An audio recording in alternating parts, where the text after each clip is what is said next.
Episode 1. The Boy Who Was Left to Die. The wind howled across the Mongolian steppe like a beast mourning the dead. Beneath the endless sky, a young boy, barely 9 years old, stood trembling beside his mother, watching as his father's lifeless body was taken away. That boy would one day be known as Genghis Khan, the most feared and respected conqueror in human history.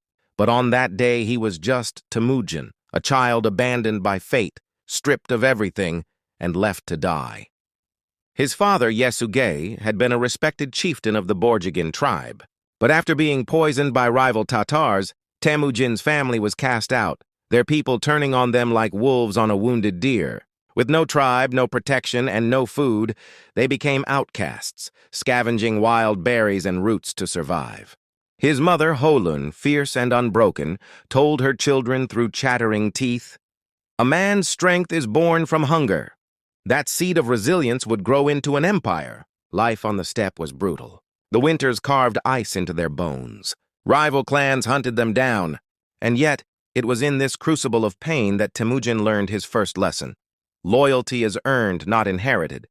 His own blood relatives betrayed him, forcing him to understand that trust was more valuable than gold and far rarer. This would shape the way he built his future empire, not on noble birth, but on merit and allegiance. One night, while setting snares for small animals, Temüjin was captured by the Temüjin, a rival clan that despised his family. They bound him with a wooden collar and made him a slave. Days turned into weeks. But even in captivity, he observed his captors closely, memorizing their routines, their pride, their mistakes. He realized another truth. A cage is not the end. It is a classroom for the mind. He waited, he watched, and when the moment came, a guard distracted, the sky cloaked in darkness, he struck. He knocked his guard unconscious, escaped into the river, and hid under floating logs until dawn. That boy, shivering and half dead, crawled out of the icy water reborn. From that night forward, he swore never again to be powerless. When Temüjin finally reunited with his family, he was different, harder, quieter, more determined. He began to gather friends who, like him, had been cast out or betrayed. Among them was Gelme, a loyal companion who would one day save his life, and Boorchu, the horse herder who followed him out of friendship, not fear. Temüjin didn't know it then, but he was already building his first army, an army of the forgotten. Years later, fate offered him a cruel test. Raiders kidnapped his young wife, Berta. For most men, that would have been the end. But Temüjin turned his pain into purpose. He rallied a small band of followers, forged alliances with nearby tribes, and launched a daring rescue. Against overwhelming odds, he succeeded. When Berta returned to his arms, he knew he could never return to being a mere survivor. He was becoming something far greater, a leader forged in loss, tempered by love and driven by destiny. Lesson 1. Hardship is not your enemy. It is the architect of your strength. Lesson 2. True loyalty comes from those who choose you when you have nothing to offer. As the fire crackled that night, Temüjin stared into the flames, the reflection of his pain and purpose dancing in his eyes. He had begun to understand that survival was not enough. The world respected only those who bent it to their will. And so, under the stars of the vast Mongolian plain, the boy who had once been left to die began to dream of uniting all tribes under one banner. But uniting the steppe would demand blood, betrayal, and a level of sacrifice no boy could yet imagine. If you thought that was intense, wait until you see how this abandoned boy rises to become the man who will shake the world. In Episode 2, The Rise of the Wolf. Episode 2, The Rise of the Wolf. The campfire crackled under the cold Mongolian night. Sparks danced up into the dark sky like stars trying to escape. In their glow stood a man in his 30s, broad-shouldered, silent, eyes burning with intent. His name was no longer whispered in pity. It was spoken with awe. Temüjin, the orphan who survived starvation, slavery, and betrayal. The man the steppe now called the Wolf. But he was still far from becoming Genghis Khan. The world would not hand him that title. It would force him to earn it through blood, vision, and something even greater than strength. Example. Temüjin understood something few leaders did. You cannot control people forever through fear. Fear breeds obedience, not loyalty. And loyalty, true loyalty, is worth more than 10,000 swords. On the vast Mongolian plains, chieftains ruled through terror, raiding villages, enslaving the weak, and betraying even family when it suited them. To Temüjin, that chaos was poison. He vowed to do what no man had done before, turn chaos into order. He began with discipline. In a culture where every warrior rode for himself, Temüjin enforced structure. Loot from battle was shared equally, not kept by the strongest. Women captured in raids were protected, not violated. Soldiers who disobeyed orders faced swift punishment, even if they were his friends. It shocked the tribes. Some called him heartless. Others called him mad. But slowly, something began to change. Men who once fought only for greed began to fight for something greater, for him. They saw that Temüjin lived by the same laws he demanded of them. When food was scarce, he starved alongside his soldiers. When the storms came, he shared their tents, their pain, their hunger. He never took more than his share. He never lied. And in that simplicity, he created something far more powerful than fear. He created faith. One night, a young warrior approached him after battle. His armor was broken, his horse wounded, his eyes unsure. He said, "My lord, why do you eat last when you are our chief?" Temüjin looked at the boy and replied quietly, "Because a leader who eats first will one day eat alone." That answer spread through the camp like fire. The next morning, every man ate after his brothers. The Mongols, once wild and fractured, began to move as one heartbeat. Temüjin's army grew, not just in size, but in spirit. Rival tribes noticed that his warriors never fled in panic, never fought each other for spoils. When Temüjin gave a command, it was followed not out of fear of punishment, but out of respect. His men would ride into death itself if he led the charge, and often he did. There is a story told of a fierce battle against the Tatars. Temüjin's horse was shot out from under him. He crashed to the ground, surrounded.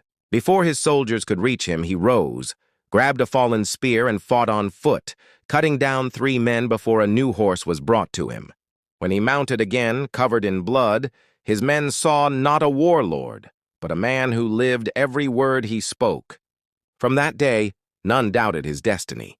That was the secret of his rise, not inheritance, not cruelty, but consistency. Temüjin's followers began calling him Khan long before the rest of the world did. They followed him because he had shown them something they had never seen before on the steppe: a leader who kept his word.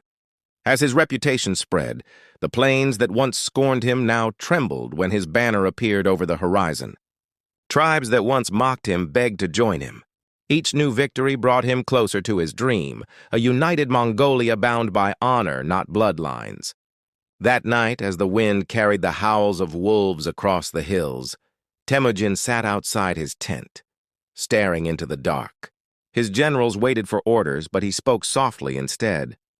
Power doesn't come from shouting commands. Power comes when men choose to follow you even in silence. And that was his greatest lesson. True leadership is not imposed, it is earned. If you thought that was powerful, wait until you see how Temüjin transforms that loyalty into a weapon that would shake the world. In Episode 3, The Conqueror of Empires. Episode 3, The Storm Unites the Steppe. The wind howled over the endless Mongolian plains, carrying whispers of war and betrayal. Smoke twisted upward from burning yurts, and the cries of widows faded into the cold night air.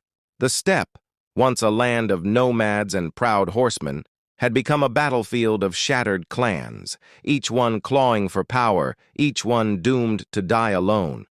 Amid this chaos, a lone figure rode through the smoke. His armor was battered, his horse limped from exhaustion, but his presence was unshaken. His name was Temüjin. To some, he was a ghost from the mountains, to others, a dangerous dreamer. To himself, he was something greater, a man chosen by destiny to bring order where none dared to exist. He looked upon the land he called home and saw not ruin, but potential. The steppe had always devoured its sons through endless revenge. Temüjin believed that to survive, the Mongols had to change, not their spirit, but their code. When winter's bite cut deep, he summoned the chieftains to a sacred gathering, the Kurultai. Warriors from rival tribes came reluctantly, their distrust heavy as the frozen air. They arrived armed and suspicious, each wondering if Temüjin's invitation was a trap. But what they found was not a conqueror demanding obedience. It was a leader offering vision. A great fire burned in the center of the camp. Around it, hundreds of men, warriors, elders, even slaves, stood in tense silence. Temüjin stepped forward, his fur cloak shifting in the wind. His voice carried like a drumbeat over the plains. "Brothers of the steppe," he began, "we were born in the same wind, yet we kill each other for scraps. Wolves that hunt alone starve, but a pack that moves together rules the plain," the crowd murmured. No one had ever spoken of unity this way. He continued, "From this day there will be one law, the Yassa. No man shall steal another's wife or horse. Every warrior shall share the spoils of victory. Loyalty will be rewarded, betrayal punished. We will fight as one people under one name, Mongol." The words hung in the air like lightning before a storm. Some scoffed, others stared in silence. And then slowly one chieftain lowered his sword, then another and another. In that frozen night, history shifted. The scattered tribes of the steppe began to breathe as one. Temüjin's new code, the Yassa, was ruthless but fair. It bound the Mongols by honor, discipline, and shared destiny. Every family knew their place, every warrior his duty. The law spared none, not even Temüjin's own blood. When one of his generals disobeyed an order, Temüjin executed him publicly. It wasn't cruelty, it was message. The rule was greater than the ruler. To enforce this unity, Temüjin reorganized his entire people. No longer would tribes fight as isolated families. He divided the army into groups of tens, hundreds, and thousands, mixing men from rival clans so loyalty flowed not to tribe, but to the nation. He turned chaos into a machine. One night, after crushing the Temüjin, his old enemies who once enslaved him, Temüjin found their chieftain kneeling in the mud. The man's face was caked with blood and bitterness. "You think you're different?" the chieftain spat. "You're just another thief with a sword." Temüjin dismounted, stared down at him, and spoke quietly. "A thief takes for himself. A Khan builds for all." The man said nothing more. By spring, the once warring tribes moved as one under the eternal blue sky. The Mongol banners, once scattered like dust, now rose together. When Temüjin rode before his army, it was no longer a collection of clans. It was a nation. And so, in 1206, on the banks of the Onan River, they lifted him on a white felt carpet and proclaimed him Genghis Khan, the universal ruler. The howling steppe had finally found its voice. That night, the Khan stood alone on a ridge, watching the campfires flicker like stars across the plains. He thought of his childhood, of starvation, of betrayal, of his mother's tears. Every wound, every loss had led to this moment. The boy who once hunted fish with a bowstring now commanded the fiercest force the world had ever seen. He smiled faintly and whispered to the wind, "Now, we begin." Lesson: true leadership is not born from power or fear. It is born from the courage to create order when the world falls apart. Temüjin didn't just conquer his enemies, he conquered chaos itself. He understood that people don't follow strength alone. They follow structure, justice, and vision. That's why the Mongols followed him into eternity. If you thought uniting the tribes was the hardest battle, wait until you hear how Genghis Khan faced betrayal from the very empire that underestimated him and burned it to the ground. Episode 4, The Fall of Khwarezm. The sun rose over the desert, blazing against the pale walls of the Khwarezmian cities. Merchants unloaded their silks and spices from caravans, soldiers polished armor, and rulers drank wine in marble halls, blind to the storm gathering on the horizon. That storm was Genghis Khan, now master of the Mongol steppe, moving with a precision that belied his nomadic origins. Temüjin had already united the Mongols, forged law from chaos, and taught loyalty that would follow him anywhere, even into the jaws of death. Yet the steppe had become too small for him. His eyes had turned westward, toward the rich, powerful Khwarezmian Empire, whose wealth glimmered like gold beneath the sun. They were arrogant, unprepared, and dismissive of the man who had conquered all Mongolia. It began with trade. Genghis Khan, ever shrewd, sent emissaries, men of silk and words, to the Khwarezm Shah, hoping to establish peaceful relations. Temüjin knew that conquest wasn't only about arrows or swords, it was about strategy, patience, and intelligence. The emissaries brought gifts, assurances, and an offer of trade that would enrich both empires. But the Shah of Khwarezm, blinded by pride, had no patience for diplomacy. He executed one envoy, humiliating the Khan, and sent another away with threats. Genghis Khan's face remained calm, his eyes unreadable. He did not strike in rage.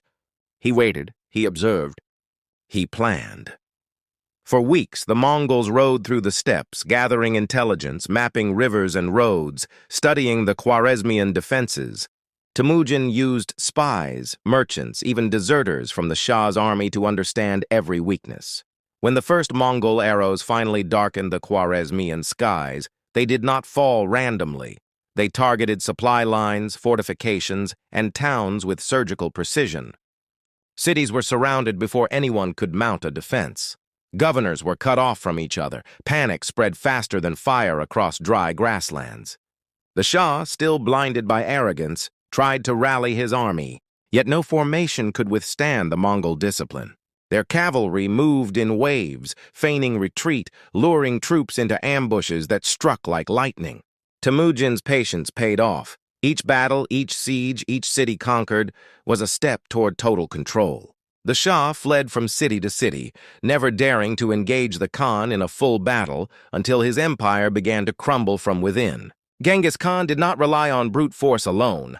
He allowed some cities to surrender peacefully, sparing artisans, merchants, and civilians who could be of value to the Mongols. Others resisted and were crushed. The lessons of disobedience burned into their walls. By alternating mercy with ruthlessness, Temüjin ensured the Khwarezmian people learned quickly which path served survival. In one legendary confrontation, the Shah's son led a desperate counterattack with thousands of soldiers. The Mongols feigned weakness, retreating into the desert heat. Exhausted and demoralized, the son's army stumbled into a Mongol trap where hidden cavalry surrounded them from every direction. The city fell, the soldiers captured, and the Shah's hopes extinguished like embers in the wind. Even as he devastated the empire, Genghis Khan remained methodical. He established governance, communication lines, and rules for trade in conquered territories. Every city that surrendered peacefully became a node of the Mongol network, enriching the empire and sustaining his army's expansion. Where others saw destruction, Temüjin saw opportunity. Where others saw revenge, he saw strategy. By the time the Shah fled to a distant province, he had lost nearly everything. His armies scattered, his cities burned, and his wealth plundered. And yet Genghis Khan's conquest was not driven by personal vengeance alone. It was proof that patience, preparation, and strategic thinking could overcome even the strongest walls, the largest armies, and the deepest arrogance. Lesson: patience and strategy can achieve what brute strength alone cannot. Genghis Khan understood that power without wisdom is fleeting. He waited, planned, adapted, and struck with precision, turning the seemingly invincible Khwarezmian Empire into a cautionary tale of pride meeting discipline. As the sun set over the ruins of Khwarezm, the Mongols rode home, not as mere conquerors, but as architects of a new world order. Temüjin's reputation as a master strategist spread like wildfire. Stories traveled faster than any arrow, of a Khan who could destroy armies with a whisper, who could unite chaos into order, and who could strike with a patience that unnerved kings. If you thought patience and cunning could not defeat empires, wait until you see how Genghis Khan transforms victory into legacy, uniting not only armies, but entire civilizations, and leaving behind a system that would endure long after he was gone. Episode 5. The Legacy of the Eternal Blue Sky. The first rays of dawn stretched across the Mongolian steppe, painting the grasslands gold. The winds whispered like ancient spirits, carrying the scent of horses, smoke, and 100 battles fought long ago. Genghis Khan, once Temüjin, once the orphan of the mountains, now sat atop a ridge overlooking his vast empire. His body bore the scars of a lifetime of war. His eyes, still sharp, gazed far beyond the horizon. He had conquered more lands than any man had ever dreamed, yet he felt the weight of something far greater than armies or territory, the weight of legacy. He remembered the boy who had scavenged for food, the teenager hunted by enemies, the young man betrayed by his own tribe. Every wound, every betrayal, every loss had shaped him. And now, the empire that stretched from the Caspian Sea to the Sea of Japan was his to shape. Not just through swords, but through law, order, and vision. Genghis Khan understood that empires built solely on fear crumble the moment the strongest warrior falls. Power could be stolen, cities burned, armies defeated, but influence, the kind that shapes societies, survives centuries. He knew his true victory would not be measured by the number of enemies slain, but by the systems, networks, and ideas that endured long after he was gone. The Yassa, his secret code of laws, was no longer merely a tool of war. It was the spine of civilization. Merchants traveled safely across the Silk Road, scholars were protected, and religions, Muslim, Buddhist, Christian, shamanist, were allowed to coexist. Temples, libraries, and markets flourished under his protection. Even conquered kings learned that respect, discipline, and order were stronger than rebellion. As he watched a caravan cross the steppe, he thought of his sons, who would inherit this empire. He instructed them carefully not to fear enemies, but to respect law, not to seek glory alone, but to build systems that endure, not to conquer blindly, but to govern wisely. He wanted the Mongol Empire to last, to bind civilizations together, to be remembered not just as conquerors, but as creators of a world network, of trade, communication, and cultural exchange unlike any before. Even in his last years, Genghis Khan rode among his people. He met generals, farmers, merchants, and craftsmen. He listened more than he spoke. He rewarded loyalty, honored wisdom, and punished deceit. He walked the line between compassion and discipline, knowing that the strength of an empire depends not only on fear, but on trust and structure. Stories of his campaigns had traveled far. He had burned cities, yes, but he had also built roads, standardized weights and measures, and preserved knowledge. His victories were legendary, but his vision was revolutionary. A world connected by law, commerce, and communication, where information could travel faster than armies. As he sat atop the ridge, the sun fully risen, he whispered to the wind. A conqueror takes lands, a king holds people, but a ruler builds a world. And in that moment he realized the ultimate lesson of his life. Greatness is not what you take. It is what you leave behind. Genghis Khan passed away surrounded by the vast steppe, leaving an empire that would shape the destiny of nations for centuries. His name became legend, his strategies studied, his laws remembered, and his vision, the unification of peoples under law and trust, echoed across time. If you find this video adding value to your life in any way, please take a moment and subscribe and like. And if you want to go further, write one word: value. It helps with the algorithm so other people who need it can find it. It is free and a way to give back to me. The Mongols rode into history not as destroyers alone, but as architects of civilization, under the banner of the eternal blue sky. And as the wind blew across the plains one last time, Genghis Khan's legacy was no longer his alone. It was the world's. Please subscribe, like, and comment. Thank you.